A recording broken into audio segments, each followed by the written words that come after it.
অমলকান্তি আমার বন্ধু। আমরা একসঙ্গে স্কুলে পড়তাম। রোজ দেরি করে ক্লাসে আসতো, পড়া পারতো না।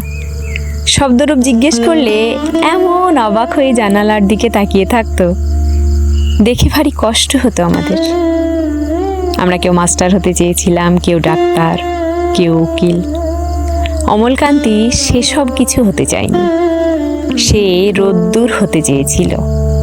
ক্ষান্ত বর্ষণ, কাকডাকা বিকেলের সেই লাজুক রোদ্দুর, জাম আর জামরুলের পাতায় যা নাকি অল্প একটু হাসির মতো লেগে থাকে।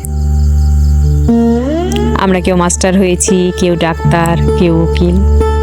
অমলকান্তি রোদ্দুর হতে পারেনি। সে এখন অন্ধকার একটা ছাপাখানায় কাজ করে। মাঝে মাঝে আমার সঙ্গে দেখা করতে আসে, চা খায়, এটা ওটা গল্প করে। তারপর বলে, উঠি তাহলে। আমি ওকে দরজা পর্যন্ত এগিয়ে দিয়ে আসি।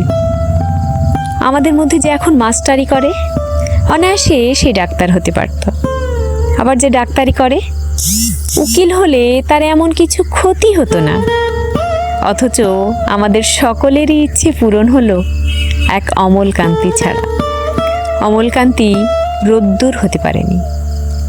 সেই অমলকান্তি যে নাকি রোদ্দুরের কথা ভাবতে ভাবতে ভাবতে ভাবতে একদিন রোদ্দুর হতে চেয়েছিল।